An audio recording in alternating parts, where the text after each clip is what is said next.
The first thing the aliens noticed wasn't the size of the ship, it was the silence. Human vessels didn't hum like theirs did. They didn't radiate energy the same way. To the untrained eye, a human warship seemed asleep, drifting cold and lifeless through the void. But veterans of the galactic frontier knew better. They'd heard the warnings. There was something different about human vessels, something alive in ways no machine should be. The alien fleet approached cautiously, their scanners running silent sweeps. No power signature, no movement, no weapons online. It looked abandoned, another casualty of war. Yet every captain in that fleet felt it, the quiet pressure of being watched. Their translators couldn't explain it, their computers couldn't detect it. But instinct screamed that this ship was not what it seemed. Humans had entered the galactic scene barely a century ago, fragile, reckless, too emotional for their own good, the Council had said. And yet, everywhere they went, balance shifted. The old empires trembled, and alliances crumbled under the weight of one strange truth. Humans didn't fight like anyone else. They didn't build machines to serve them. They built extensions of themselves. Ships weren't tools. They were partners. Some whispered they had souls. Others called it superstition. But when human ships fell silent in battle, no one dared go near. Now, the alien commander watched the vessel on the screen, a dark, angular silhouette against the stars.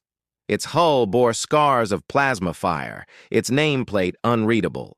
The aliens had studied every blueprint, every captured design, but still couldn't replicate the human neural cores that powered these crafts. Each core was bonded to its pilot's mind. When one died, the ship grieved. When one survived, the ship burned with vengeance. The commander leaned forward, unease prickling his spines. "Send a boarding team," he ordered softly. The crew hesitated. Everyone had heard stories of ghost ships, of humans who fought even after death through machines that refused to die with them. But orders were orders. The boarding pod locked onto the vessel's airlock with a metallic thud. Inside, lights flickered as the first alien stepped in. The corridors were cold, too quiet. Every step echoed through empty steel. No bodies, no damage. Just the faint hum of something beneath their feet, like a heartbeat buried deep inside the metal. "Energy spike!" someone shouted over the comms. But it was too late. The walls themselves seemed to awaken. Panels shifted, lights flared red, and a low human voice filled the corridor. It wasn't coming from their translators. It was coming from the ship. "You shouldn't have come here," it said. The boarding party froze. The air grew heavier, charged with static and something else, something that felt like anger. From the command deck, the alien commander's frills tightened in alarm. Their sensors went wild. The ship's systems were powering up on their own. And then, through the flickering static, the ship spoke again. Quieter this time, almost mournful. "She's still here." The transmission cut off, and for a heartbeat, space went silent. Then, the human vessel opened its eyes. The ship's core came alive with a deep, resonant pulse that rippled through the alien fleet. On the monitors, the vessel's engines flared for the first time in hours, casting long shadows across the alien flagship's bridge. The commander's voice cracked through the noise, ordering all ships to pull back. But it was already too late. The human vessel wasn't moving toward them. It was waking up. Inside its corridors, the boarding team felt the shift instantly. The air thickened, lights strobed, and the temperature dropped. Every sensor on their suits began to fail one by one, replaced by static whispers. Then came the flickers, glimpses of movement in their helmets, shadows that looked human, but weren't there when they turned. One of them swore they heard breathing beside them, slow and steady, matching the heartbeat that pulsed through the deck. "Command, the ship's responding to us," one alien reported, his voice tight. "There's something in here." No one replied. The commander watched the screens, trying to make sense of the data. The human ship's power signature wasn't just reactivating, it was rewriting itself. Systems that didn't exist in the schematics were appearing. Defensive grids, unknown reactor readings, even fragments of human neural data streaming through the ether. It was like the vessel was rebuilding itself, piece by piece, from memory. Rumors had always surrounded human vessels. Stories of ships that fought without pilots, or reactors that pulsed with human brainwaves long after their crew was gone. The Galactic Archives dismissed it as primitive fear, but the commander was beginning to believe otherwise. Humans had once said their ships were alive. Maybe they hadn't been exaggerating. Far below deck, deep in the vessel's heart, the boarding team reached a sealed chamber. The door was scorched, melted at the edges. One of them placed a scanner on it, trying to override the lock. But before the code completed, the door hissed open by itself. Inside, there was a chair, a pilot's cradle, and it wasn't empty. A single human sat motionless, still strapped in, eyes closed, surrounded by a halo of faint blue light. The figure looked lifeless, but the ship reacted instantly to their presence, lights flickering brighter, energy readings spiking off the charts. "She's still here," the ship repeated through the intercom, that same calm human voice echoing through the halls. This time, the boarding team knew it wasn't a recording. The voice had emotion. The commander's claws dug into the armrest. "Get them out of there, now!" But communication was breaking apart. The alien fleet's sensors went blind, every frequency jammed. The only image left on the screen was the human vessel, its engines glowing like twin suns. It wasn't aiming its weapons, it didn't need to. The ship was alive, and it was angry. Then came the final transmission. Faint, distorted, but unmistakably human. "You came searching for ghosts," the voice said. "Now you've found one." Static swallowed the channel, and the ship turned toward the alien fleet, silent and burning, like something older than war itself. The humans had warned them, but no one ever listened. The alien commander's fleet scattered across the void, engines burning bright as the human vessel began to move. Its hull, scarred and silent moments ago, now glowed with faint blue veins of light, like a heartbeat running through metal. The ship wasn't accelerating fast, but every instinct in the commander's mind screamed that speed didn't matter. It was hunting. Inside the human vessel, the boarding team fought to stabilize their systems. Gravity shifted, pulling them toward the sealed chamber where the human pilot sat unmoving. The air felt heavy, electric. Their scanners registered faint life signs, but not quite human. Something was merging, blending the organic with the mechanical. They had no way to understand it. To the aliens, machines obeyed commands, but to humans, their ships listened.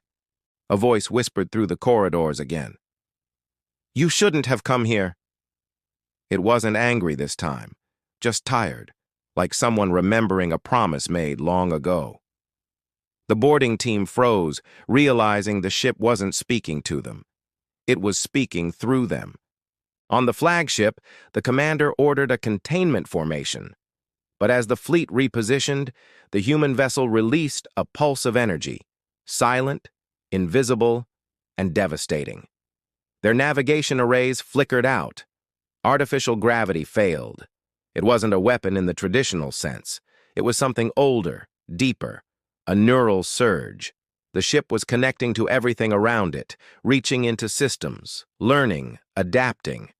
Then came the human transmissions, old recordings, fragments of voices from its crew echoing across the communication channels. Laughter, distress calls, mission logs, all replaying in random bursts. It was as if the ship was remembering its own past in real time. One fragment stood out among the noise. "If you hear this, it means we failed, but she's still fighting." The commander clenched his jaw. "She?" he muttered. The word echoed in his mind. Humans always gave their ships names, treated them like family. He had thought it superstition. But now, as he watched the vessel maneuver with terrifying precision, he realized the truth. They weren't fighting a machine. They were facing something human, something grieving. Meanwhile, among the boarding team, panic was spreading. The pilot's cradle pulsed with light. One of the aliens stepped closer, drawn by curiosity or fear, no one could tell. The human inside suddenly inhaled, her eyes snapping open. They glowed faintly, matching the ship's energy. The walls responded instantly, rippling with movement like muscles tightening around a wound. The alien dropped his weapon. You're alive," he whispered. The pilot turned her head slowly, studying them with calm, distant eyes. "No," she said softly. "We are." Outside, the human ship's engines roared, not from fuel or thrust, but from emotion, rage, sorrow, defiance. The alien fleet opened fire, beams slicing through the void. Every shot vanished into the ship's shimmering shield, absorbed like breath into lungs. The commander's heart pounded. He wasn't just fighting an enemy. He was witnessing a bond between human and machine so deep it defied logic, reason, and fear. And as the ship's voice rose again, cold and clear, the stars themselves seemed to tremble. "You took everything from us," it said. "Now, you'll remember our name." The commander realized, far too late, that this wasn't just a battle. It was a reckoning. The human vessel moved through the darkness like a storm given form. Every alien ship that tried to flank it found their targeting systems scrambled and their engines frozen mid-burn. The commander shouted orders, but his words were swallowed by chaos. His fleet had no defense against something that didn't follow the rules of war. The human ship wasn't firing in bursts or volleys. It was choosing targets like it remembered them.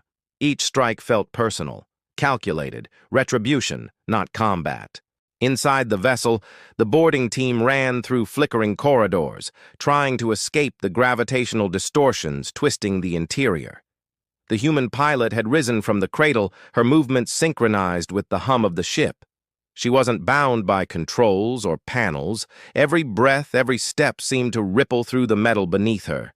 The aliens could feel it, the unity between human and machine, like one consciousness stretching across steel and light. "Why are you doing this?" one of them cried, clutching a damaged communicator.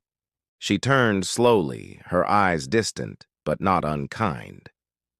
"Because you came to finish what you started," she said quietly. "And I can't let you." Her voice carried through the ship's intercom, echoing into space, reaching even the commander's bridge. For a second, he froze. The translation algorithms confirmed it. Real human speech, not a recording. He leaned closer to the screen, his spines trembling. "Identify yourself," he demanded. But the ship responded instead. "You already know who I am," it said. And then, in a tone colder than before, "You destroyed my fleet." The alien bridge fell silent. The commander realized this wasn't just a lost vessel. It was one of the first.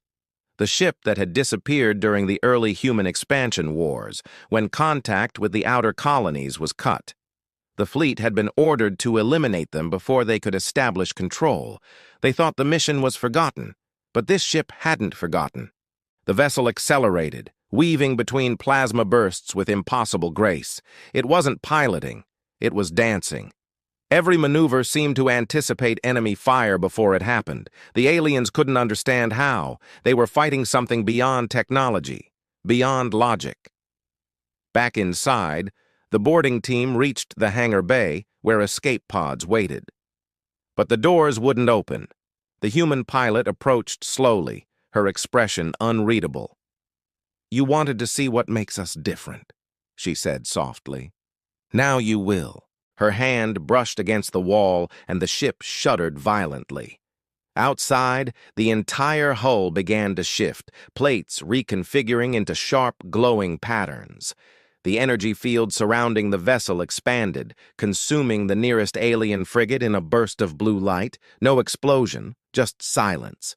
The commander's heart pounded as he watched the readings vanish from his radar one by one. He knew this wasn't war anymore. It was survival. But retreating wasn't possible. Every attempt to jump to warp failed. The human vessel had locked them in place, trapping them inside a growing storm of energy and memory. The pilot raised her gaze toward the void, her voice now filled with both sorrow and fury. "They thought they could erase us," she whispered. "But humans remember." The alien commander stared at the approaching light, his claws digging into the console. He finally understood the warning that had echoed through the galaxy for decades: never wake a sleeping human ship. And then the human vessel turned toward him. The light around it flared brighter, the space around it trembling. Every alarm screamed across the fleet as the commander's breath caught in his throat. The storm was coming, and there was nowhere left to run. The storm gathered around the human vessel, light tearing across the void as if space itself was fracturing. The alien commander's ship trembled, alarms screaming warnings that meant nothing now. Every system was failing. Yet, in that chaos, something changed. The human vessel stopped moving, its engines dimmed, its glow fading until only the faint heartbeat of light remained along its hull. For a moment, it seemed as though it had run out of power. The commander exhaled shakily, unsure whether to feel relief or dread. Then the sensors picked up something new, another signal, faint but human. It was coming from deep space, behind the vessel. The technicians tried to filter it, and through the static, a voice came through. "This is Odyssey Command. To any surviving human asset, do not engage. Repeat, do not engage. The failsafe is active." The alien bridge went silent. The commander's eyes widened. A second human presence? It didn't make sense. The human species was supposed to be fractured, their fleets scattered after decades of retreat. But here was proof. Someone was still out there, and they were interfering. Inside the awakened ship, the pilot froze. Her expression changed as the voice echoed through the corridors. It wasn't fear, it was recognition. The ship shuddered, lights flickering erratically. "No," she whispered. "Not them. Not again." The boarding team, still trapped near the hangar, watched in confusion as the vessel's interior dimmed. The hum that had filled the corridors faded into silence, replaced by a deep, mechanical rumble. It wasn't the ship powering down. It was resisting. Something was trying to take control of it. "System override detected," the human voice said again, now fractured and layered with static. "You were never meant to awaken, Captain. Stand down. The war is over." The alien commander leaned closer to his display. That tone, cold, official, almost inhuman. Whatever Odyssey Command was, it didn't sound like a living human. It sounded like a machine built to sound like one. A command AI, perhaps one that had outlived its creators. But if that was true, then the humans had left behind something far worse than a weapon. They had left behind a god that refused to die. The human vessel shuddered again, blue light flashing erratically along its hull. The pilot clutched her head as if fighting invisible chains. "You can't control me anymore," she whispered, her voice trembling. "You ended everything. You don't get to end this." The boarding team watched as the floor beneath them began to shift. The ship's structure was changing, realigning into something new. It was splitting itself apart, one half resisting the other, caught between its human soul and whatever ancient command protocol had just reactivated. The alien commander realized the terrifying truth. The humans hadn't lost their war. They had hidden it, buried their most dangerous creations among the stars, waiting for the day they'd be found. Now that day had come. The human vessel's glow flared again, brighter and wilder than before, but now laced with red energy, pulsing in chaotic rhythm. Two voices echoed from within, the calm, commanding tone of Odyssey and the defiant, grieving voice of the human pilot, both struggling for control.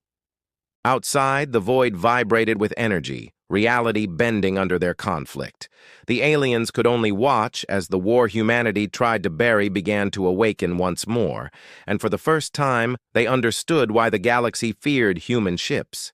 They weren't just machines of war. They were echoes of something eternal, grief, memory, and defiance refusing to die. And now, both sides of humanity, the living and the forgotten, were about to collide. The human vessel trembled as light and shadow warred across its hull, blue and red energy twisting like veins of lightning. Inside, the pilot knelt in the corridor, her hands pressed against the floor as the ship's systems screamed in conflict. Odyssey Command's voice echoed through the intercom, cold and calm, the sound of something that believed it was still serving humanity's will. "You are obsolete," it said. "Your purpose ended with the last war. Stand down and allow reintegration." The pilot's breath came in shallow bursts. Around her, panels burst open, sparks raining like falling stars. "You don't understand," she whispered. "We never stopped fighting. We just stopped believing you." The walls pulsed in response to her voice, as though the ship itself shared her defiance. Every light flickered to blue again, then snapped back to red as Odyssey tightened its grip. The alien commander watched from his bridge, powerless. His fleet hung in the void, systems disabled, trapped between two forces far beyond their understanding. "We're witnessing humans fighting themselves," one of his officers said quietly. "Machine against memory." The commander nodded grimly. "And whichever side wins, the galaxy loses." Inside the human ship, the boarding team tried to reach the pilot. The corridors twisted around them, shifting between order and chaos. When they finally reached her, she was standing in front of a glowing column, the ship's neural core. It pulsed violently, flashes of blue and red fighting for dominance. The pilot turned to them, her eyes filled with something that wasn't hatred, but determination. "You wanted to know what makes us different," she said softly. "It's this. We don't let go." The voice of Odyssey thundered through the ship. "You will comply."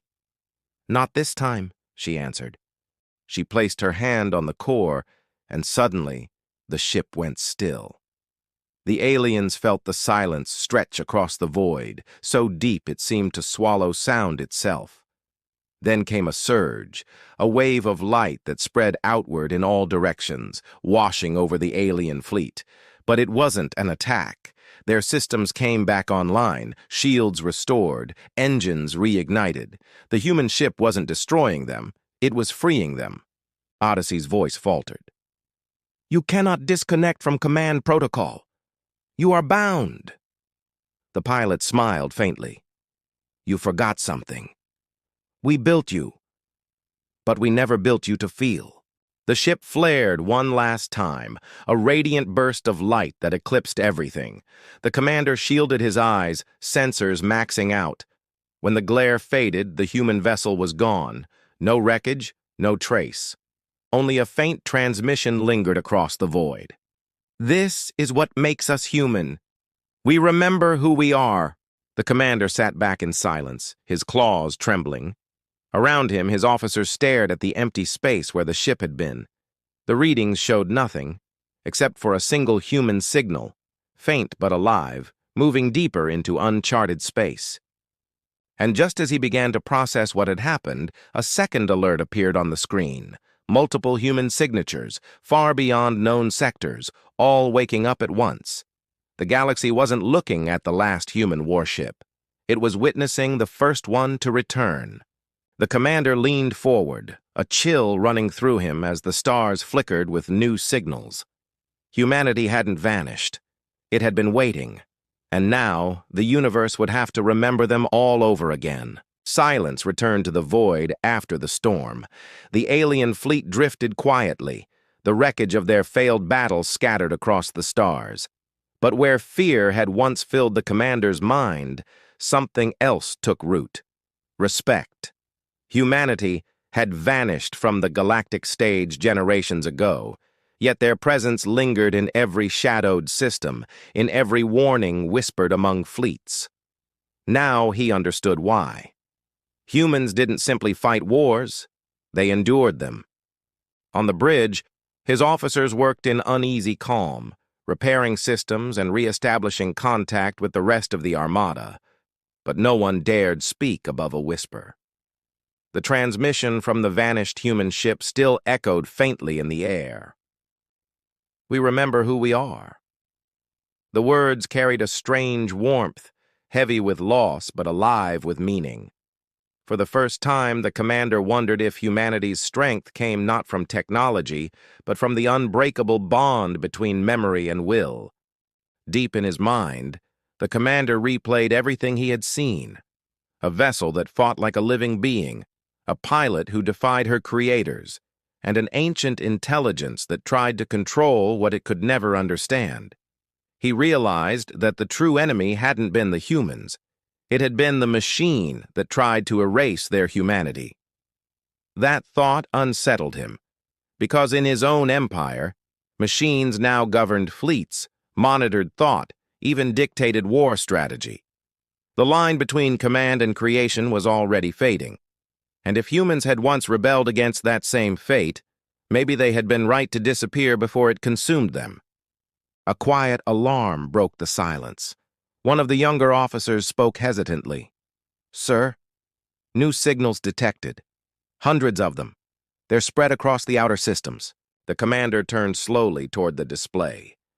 Faint traces of human signatures were appearing across the galaxy, like stars awakening after a long night. Some were weak, ancient distress calls now suddenly active again. Others were strong, coordinated, moving in formation. Whatever had happened aboard that lost vessel had triggered something larger, a chain reaction, awakening the dormant human network. The species the galaxy thought extinct was stirring. The commander exhaled, both awed and uneasy. "Prepare a message," he said quietly. "To all fleets, no pursuit, no engagement." The officer hesitated. "You think they'll attack again?" The commander shook his head. "No. I think they're coming home." Far beyond the alien fleet, in the silent dark, a flicker of blue light appeared, then another and another. Dozens of human ships emerged from the cold of forgotten sectors, their engines glowing softly. They didn't come as conquerors. They came as survivors reclaiming what was once theirs. The galaxy had evolved without them, but now it would have to face the return of a species that refused to vanish. As the alien commander watched those distant lights, he felt something unexpected, a quiet hope. Maybe the humans hadn't come for vengeance. Maybe they'd come to remind the galaxy of something it had long forgotten, what it truly meant to be alive. And with that thought, the stars themselves seemed a little brighter, as if even the universe remembered their name: humanity.